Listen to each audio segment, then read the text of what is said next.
abençoados, graças e paz, estou aqui de novo. Glória a Deus pelo Senhor ter me permitido, né, estar de novo em mais um vídeo aí juntamente com vocês, dividindo sempre o que é o bom, o perfeito e o agradável, que é a vontade de Deus para as nossas vidas nos dias de hoje. Então, que as vontades do Senhor venham se manifestar em nossas vidas de forma visível, notória. E como eu havia falado antes,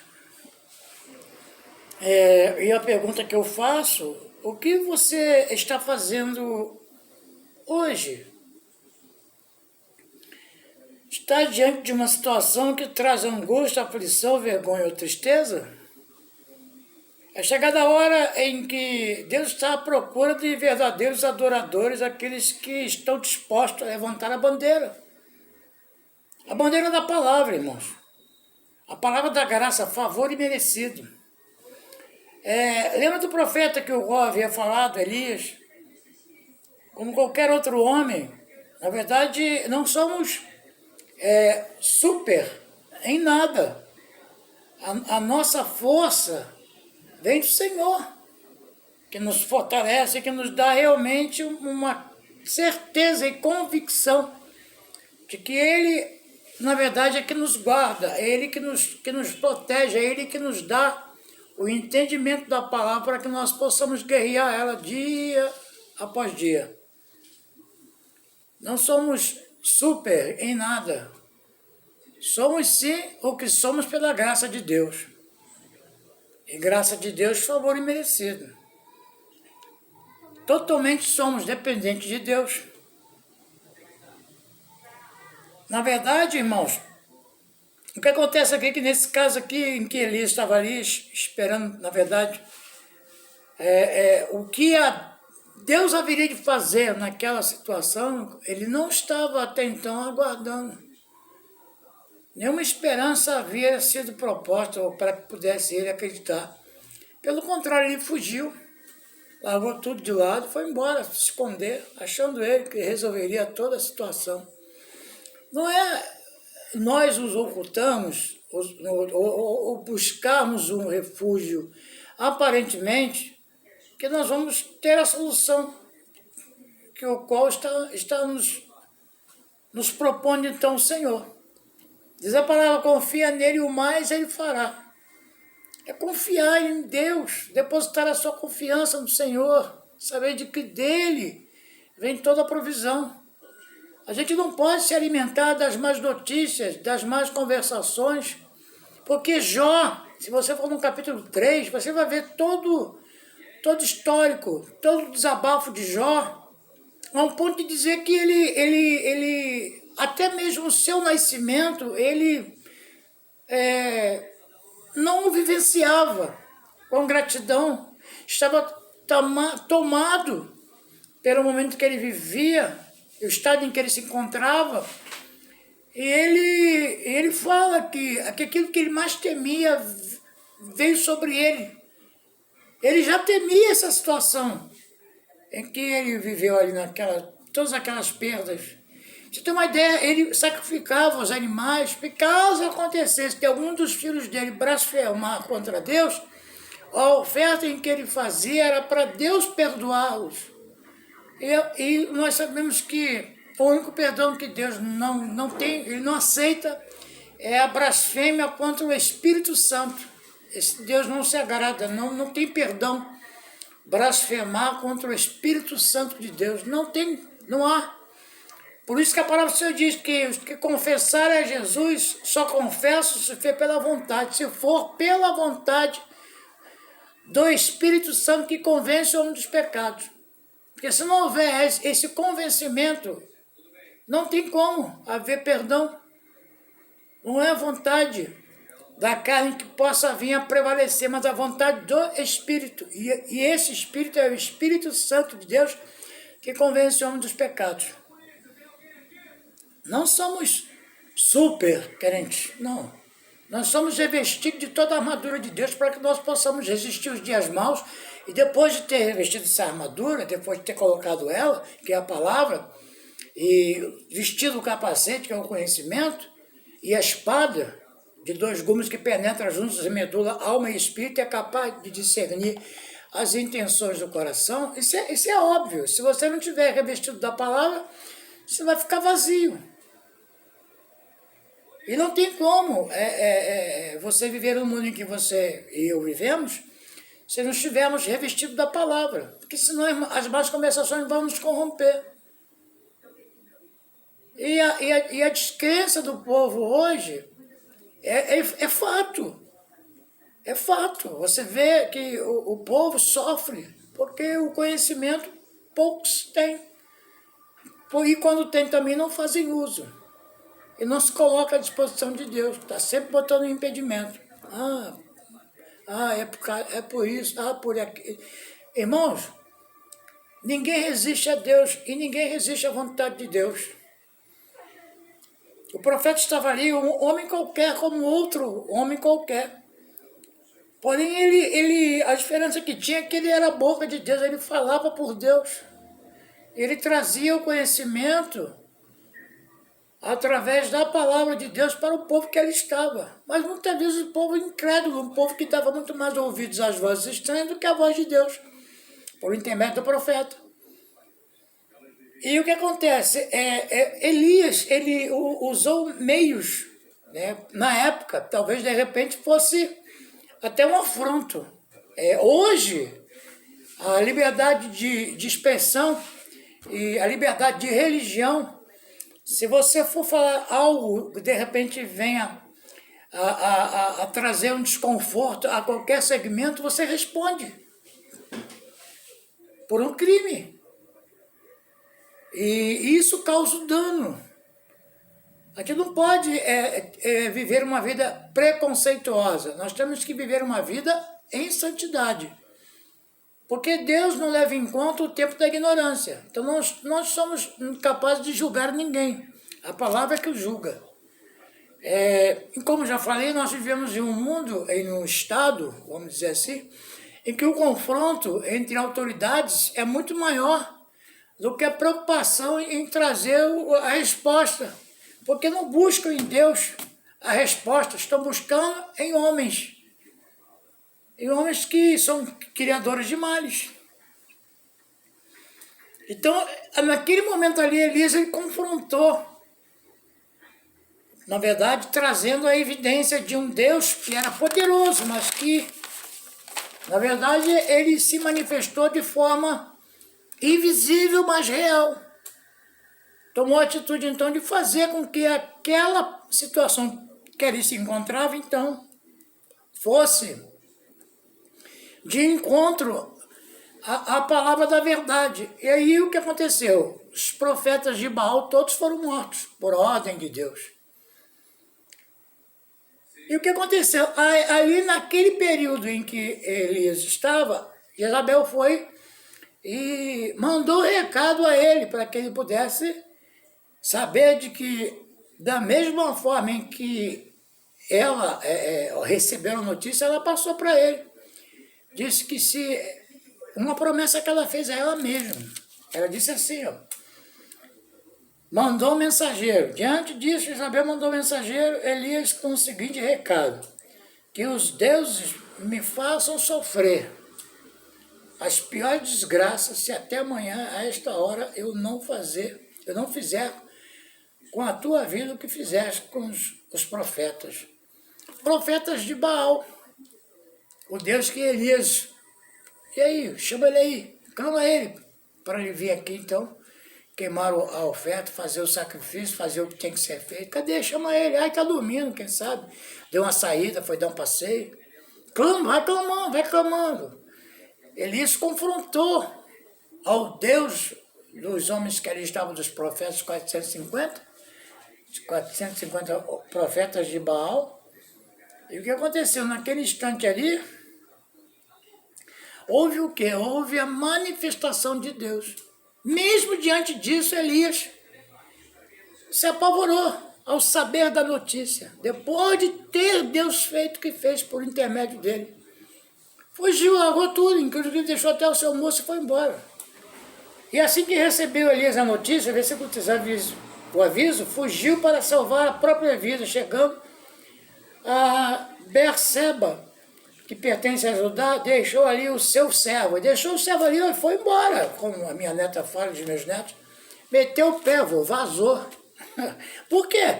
Porque você vê a dificuldade de um homem, naturalmente falando, quando chega uma notícia, o desespero, o emocional, o psicológico logo é abalado.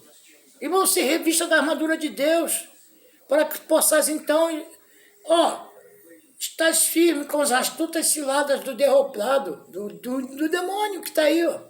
O mundo jaz no maligno. Então, o que aconteceu? Nesse momento, então, Elias, quando recebeu a notícia, fugiu, foi embora para dentro de uma caverna. Quando ele fez, na verdade, quanto a ele, fez pelo deserto a Tarse debaixo, ele fez, era aí um local para que pudesse, então, se colocar ali, e ele partiu, só indo pelo deserto, na verdade, colocando sempre, trazer a mensagem da forma que foi dada, em que faria a mesma coisa com ele foi embora, o profeta, e diante desta notícia se pôs depressa fugir, até deixando para trás o seu servo, e partiu sorrindo pelo deserto, quando, encontrando um lugar de repouso, uma giesta é um tipo de arbusto, com lindas flores aromáticas, e que significam a preferência e renovação. Se deitou e dormiu. Parece um lugar de descanso, né? Porém, era apenas um momento. Deus não quer ver os que por Ele foi escolhido viverem apenas de momentos, de devaneios. Ele quer nos mostrar que mesmo diante das adversidades, Ele providencia o sobrenatural. Naquele instante ali parece o anjo do Senhor com a provisão. Este então, ao despertar, convida para que se alimente. E mesmo ainda assim, ele veio a se deitar e dormir de novo. Pela segunda vez, veio e o chama. Quando Deus toma a decisão, irmãos, quando Deus toma a decisão, não tem quem o impeça. Quando Deus vai agir, irmão, não tem quem o impeça. Não tem como impedir o agir de Deus. Já falei sobre isso. Não temos que dar ouvidos ao que nos trazem pessimismo, notícias falsas, sem fundamentos. Ainda existe muitos. Eu digo até mesmo, irmão, Ananias. Não quero associar o nome, mas sim o posicionamento de Ananias. Ananias estava lá, no capítulo 9, de Atos dos Apóstolos. E então ali Deus falou com Ananias para que Ananias fosse à casa para que pudesse recobrar a visão de Saulo. Aí ele vai e fala com Deus assim: eu não persegui a tua igreja, e daí, Ananias? Vai lá e faz isso que eu estou te mandando. Naquele mesmo instante, então, Ananias foi lá, chegou lá e já sabia que Saulo havia tido um sonho que chegava a ele para recobrar a ele a visão. Então disse Deus a Ananias, né? Quando Ananias vai, mas Senhor, este homem, daí, não está me dizendo nada. Vai lá e faz o que eu te mandei. Vamos trazer para uma linguagem mais para os dias de hoje. Então, o que acontece? Nós temos que colocar isso como sendo, na verdade, uma necessidade dos nossos dias de hoje. Aprendermos, na verdade, a palavra de forma intensa e usar ela como nossa arma de guerra. Não nos permitir que o conformismo, e nem muito menos as notícias, que são, na verdade, notícias muito mais incrementadas com a lógica humana do que com a palavra de Deus. Então, o que acontece? Quando nós começamos a viver a prática da palavra, nós começamos a entender de que o Senhor tem nos revestido da sua armadura. Se revestir da armadura de Deus é você se revestir da palavra. Não é você viver os seus próprios dias, vivendo da forma como se fosse algo que trouxesse para você e para mim Na verdade, se não for de Deus, a resposta certa. A resposta certa vem do alto, vem do Pai das Luzes, o qual não há mudança, não tem variação. Então nós estamos, na verdade, para fazer a vontade de Deus. Então, se nós estamos aqui para fazer isso, o Senhor, na verdade, é que vai nos mostrar onde nós precisamos mudar. E nós precisamos entender de que Deus, na verdade, é Ele que haverá de tratar. Então, Paulo escrevendo aos Romanos, no capítulo 2, nós podemos retratar algumas situações dos dias.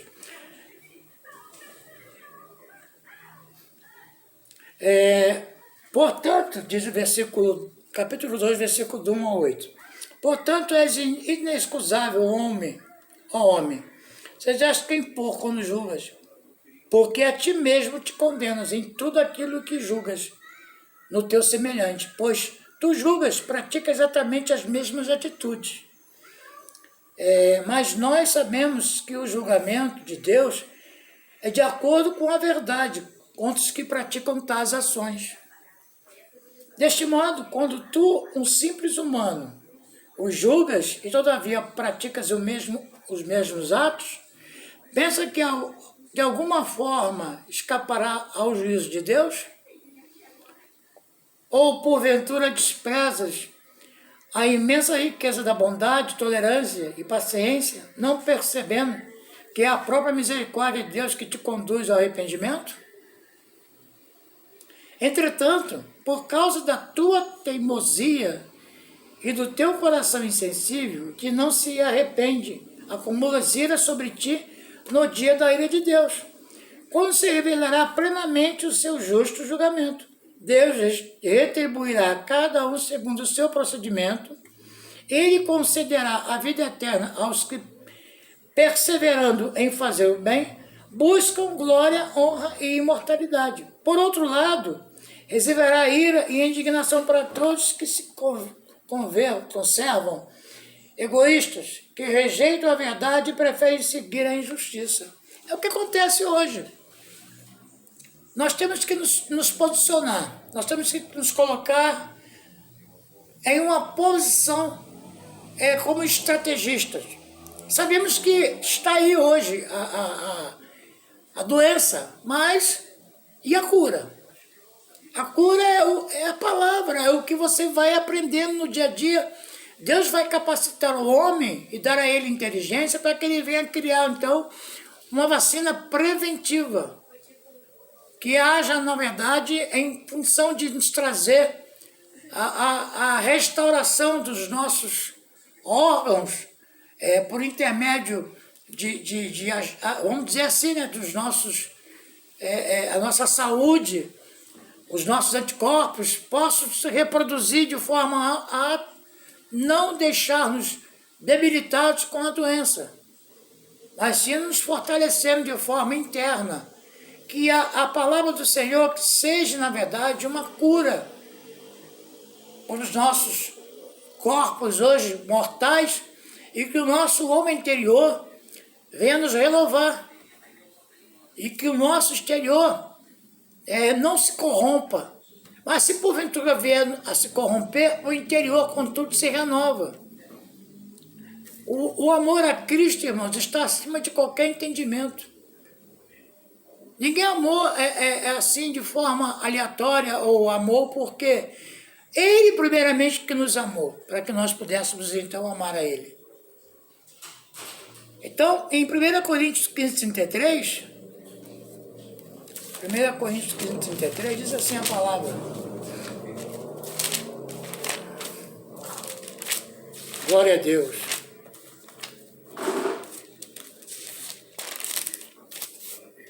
Diz assim a palavra, 15, 33.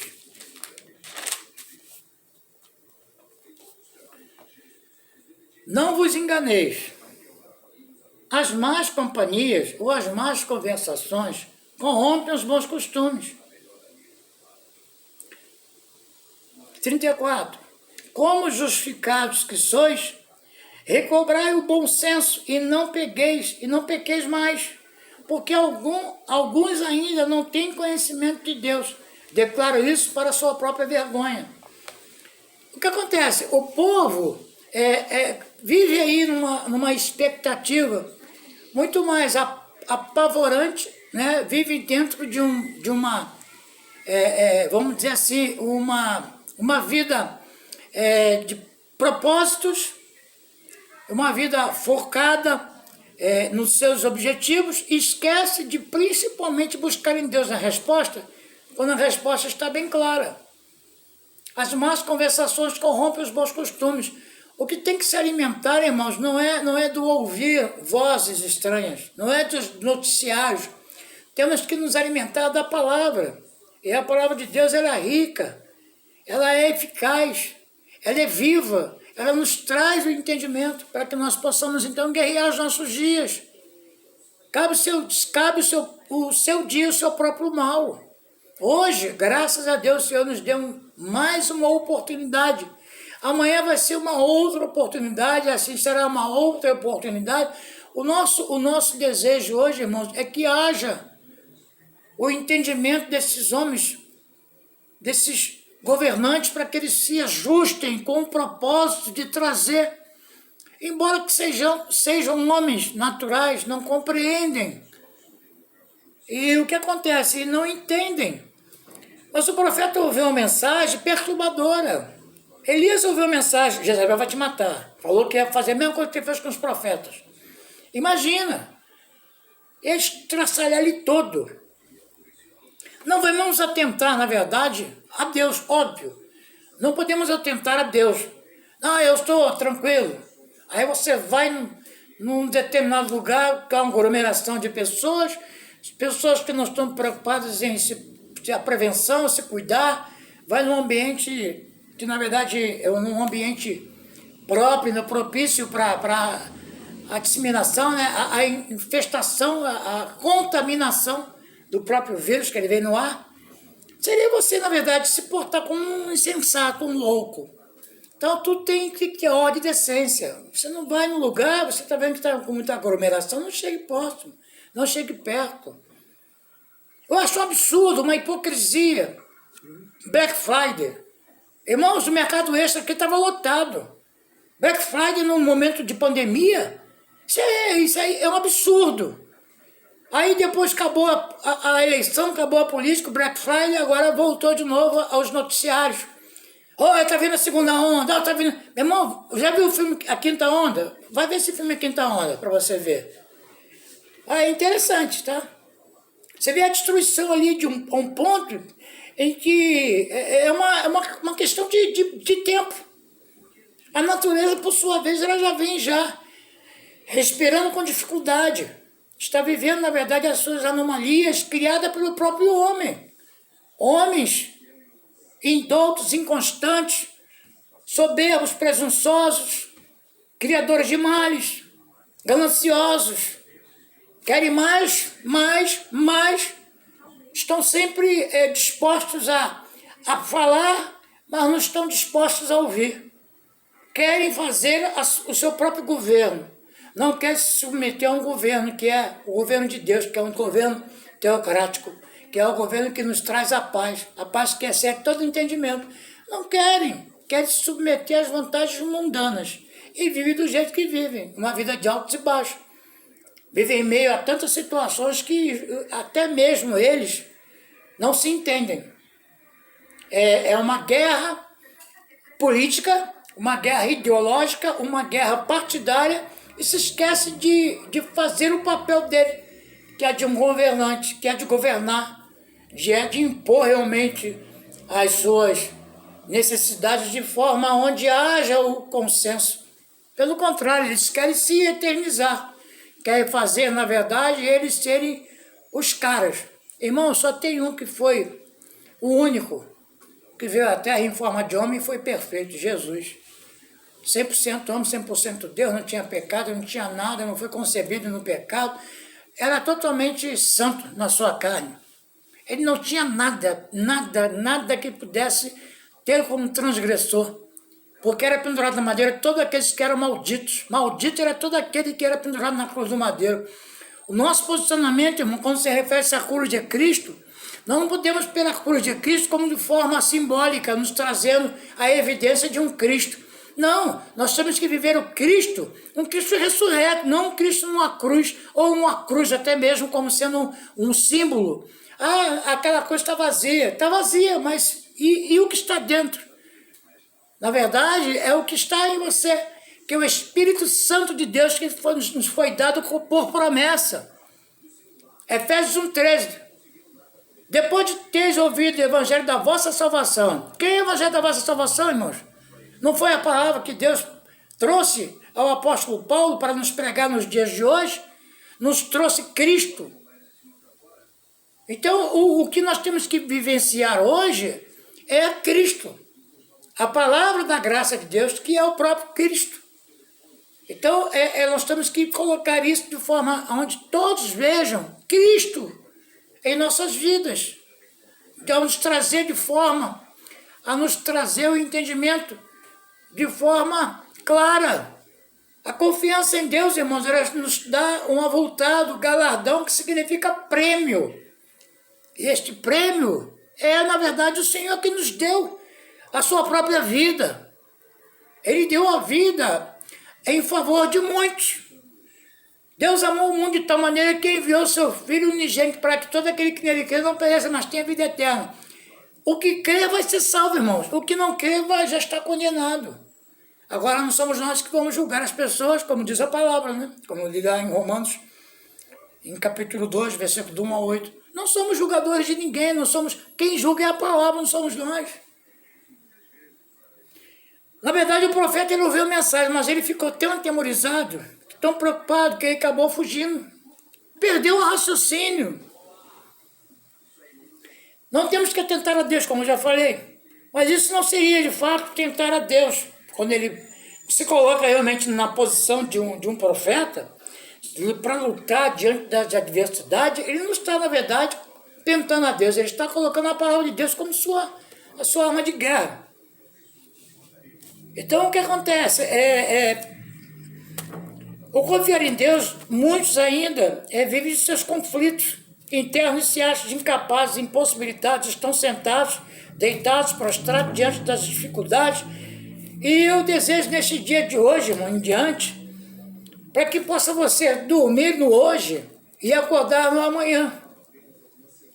Deus vai mudar este quadro, Ele vai te encorajar, te levantar, te levar ao improvável, vai abrir onde não há, vai fechar portas da incredulidade, vai te conduzir, mesmo que aparentemente deserto ou árido.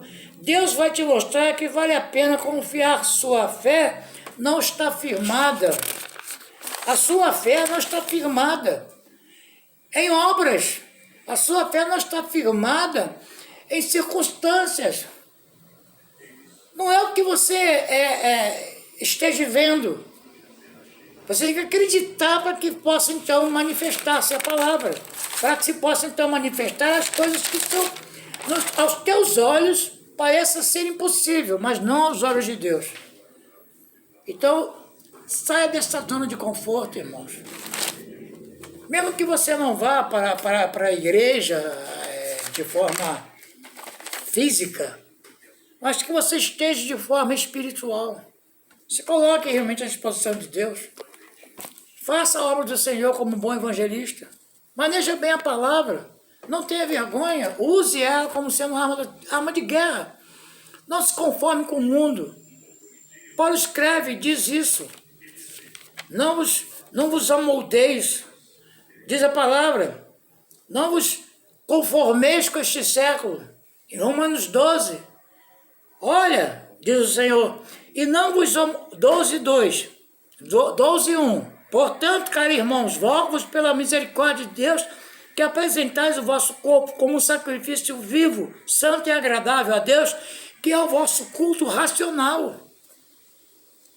E não vos amoldeis ao sistema deste mundo, mas sede transformados pela renovação das vossas mentes.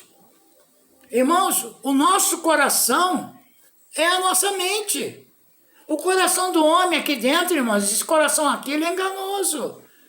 A razão e a emoção, elas caminham juntos, mas se você deixar que o coração humano venha se sobressair mais do que a razão, você vai confrontar as dificuldades e muitas vezes você vai ser derrotado por uma situação de momentos. Então não viva em momentos, viva a realidade em Cristo. E eu tenho certeza absoluta que, digo assim, pela graça de Deus, sou o que sou. Eu sou um motivador. Eu quero te motivar a você a buscar em Deus a resposta. Eu não quero e não desejo no meu coração que você venha se amoldar, que você venha se conformar com este século. Não, eu desejo no meu coração, não só eu, mas Deus diz, para que nós não tenhamos, através do apóstolo Paulo, que nos amoldar, que não temos que nos conformar com este século. Estamos no século XXI, irmãos. Parece até que nós estamos vivendo na época de Jezabel, em que houve a notícia de Jezabel, porque já está, inclusive, até tramitando dentro do Congresso a palavra que você não poderá falar em público, tratando-se de discriminação. Você estará discriminando, você estará ofendendo o que está na Bíblia. Então, irmãos, eu já tive um problema de falar do que está escrito aqui e a pessoa me confrontar de forma até mesmo no seu entendimento. Eu não digo nem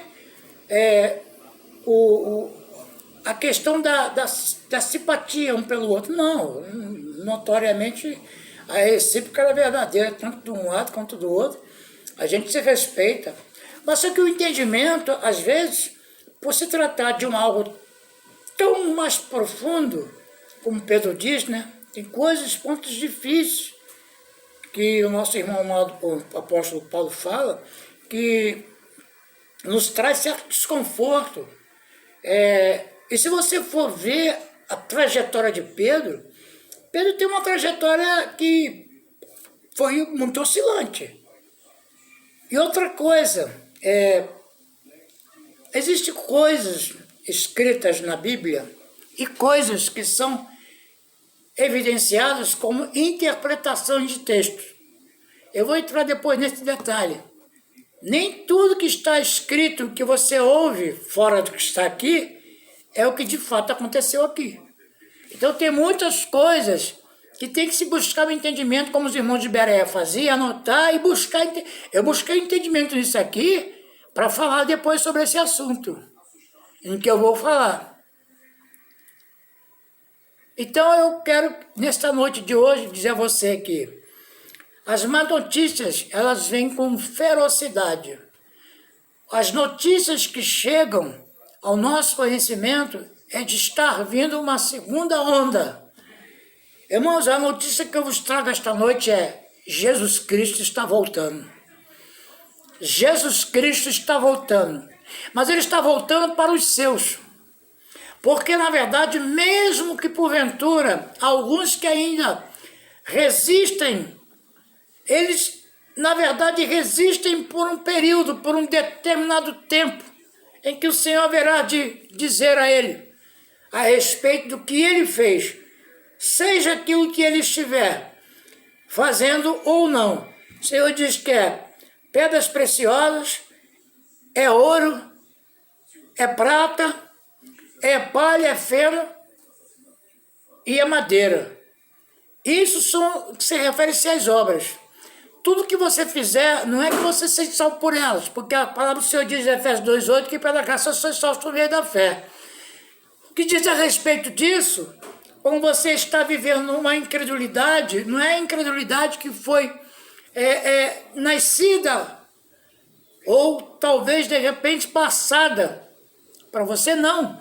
Isso é consequência do próprio mundo, o mundo de sua concupiscência, os seus desejos desenfreados da carne, que colocam Deus em segundo plano, que colocam Deus apenas quando está lá para fazer um juramento sobre a palavra, que na verdade é um livro, em que eles colocam, impõem nas suas mãos e fazem o juramento. Prometo fazer isso e aquilo outro.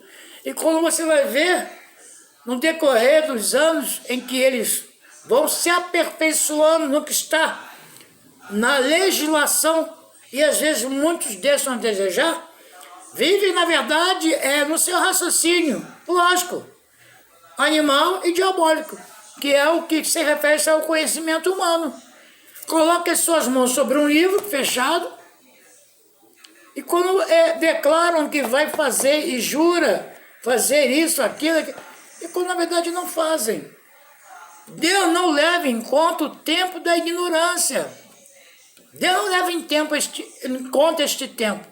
Mas quando se tem conhecimento, irmão, o Senhor diz que Ele corrige e disciplina o filho que ama. Quando se tem o conhecimento de Deus, você começa a perceber de que Deus começa a te moldar, começa a transformar a sua vida diferente. É um passo de cada vez. O Deus, Ele é um Deus que Ele pode fazer muito mais do que se imagina. Então, não se deixe levar por notícias que venham tirar a tua paz. A tua paz está em Cristo. Só Ele. Toda honra, toda glória, todo louvor. Eu quero orar, então, nesta noite, agradecendo a Deus por esse momento e dizer de que importa que Ele cresça e eu diminua. Não estou nem preocupado, irmãos. Eu estou vivendo, a cada dia eu vivo um dia que o Senhor me deu. Cabe ceder o seu próprio mal. Confia no Senhor e mais Ele fará. Tome posse dessa palavra, irmãos. Não se deixe se corromper pelas más notícias. Porque as más notícias só vêm para nos desestabilizar emocionalmente. É muito mais pessoas com problema de ordem emocional, enclausuladas dentro de casa, vivendo até síndrome de pânico, não sai na rua porque está com medo da Covid. Está com medo de Jezabel, irmão? Clame ao Senhor de dia e de noite. Clame a Ele, busca Ele intensamente na palavra. Confia no Senhor e mais Ele fará. Tome posse dessa palavra, irmãos. Agindo Deus, ninguém vai impedir. Como eu já falei antes, digo, previna-se. Confia em tudo que o Senhor tem te falado. Não se amoldeie, não se coloque à disposição deste mundo. Este mundo jaz no maligno. Não deposite a tua confiança e não permitas que ninguém atire. Não permitas, porque o Senhor diz que Ele conhece as suas ovelhas e delas é conhecido. Não se conformeis com este século, mas transformai-vos para que possais então experimentar. Irmão, você tem que se transformar, não se corrompendo, não se deixando moldar por este mundo, mas transformando através da palavra, da leitura que você vai exercitando. E você vai experimentar as vontades de Deus que são boas, perfeitas e agradáveis. Eu louvo em nome de Jesus a sua vida e digo que Deus tem grandes coisas a te dar. Toma posse dessa palavra. Em nome de Jesus eu declaro a tua vida sempre em comunhão e focada sempre no melhor. E eu oro em nome de Jesus. Senhor Deus, Pai amado, aqui estou. Em primeiro lugar, te agradecer, Senhor, por este momento. Sei, Deus, que as batalhas são notórias, são visíveis, são batalhas espirituais. Nós sabemos que a carne e espírito e carne se opõem um ao outro. Eu peço a Ti, Deus, que o Senhor me dê entendimento, me dê inteligência, me dê, Senhor, capacidade de poder administrar a minha vida familiar, a minha vida financeira, a minha vida pessoal, a minha vida principalmente ministerial, para que o Senhor cresça mais e mais em minha vida e eu diminua cada vez mais na Tua presença. Porque eu sei, Senhor, que Tu és o Deus que me dá a certeza daquilo que eu tenho vivido, daquilo que eu tenho falado. E não vai ser palavras, Senhor, vindo de Sambalaque, palavras que venham de Jezabéis da vida, palavras que venham de Tobias, que porventura possam vir me desanimar, Senhor. Porque a Tua palavra, Senhor, e a Tua graça me basta, porque o Teu poder se aperfeiçoa na fraqueza. Quero ser fraco em mim mesmo, mas fraco mesmo, e ser cada vez mais poderoso em Ti. E eu declaro, Pai, em nome de Jesus, Senhor, que essas armas de guerra forjadas, criadas em laboratório, já estão por terra, que todo o vírus, Senhor, tudo aquilo que se levantar contra os Teus escolhidos, eu declaro em nome de Jesus, Senhor, caia por terra agora, que Tu prevaleça, Senhor, sobre toda e qualquer circunstância, porque Tu és o Deus que há de nos dar sempre a provisão. E eu declaro em nome de Jesus a provisão para os Teus filhos. Haja, Senhor, poderosamente Dê ânimo, Senhor, dê vontade, dê o desejo de estar na tua presença a cada dia. Eu declaro em nome de Jesus a todos uma boa noite, graça e paz, e creia, aquele que começou a boa obra é fiel, e ele há de terminar o que ele iniciou. Amém? Graça e paz, e até outro dia, em nome de Jesus.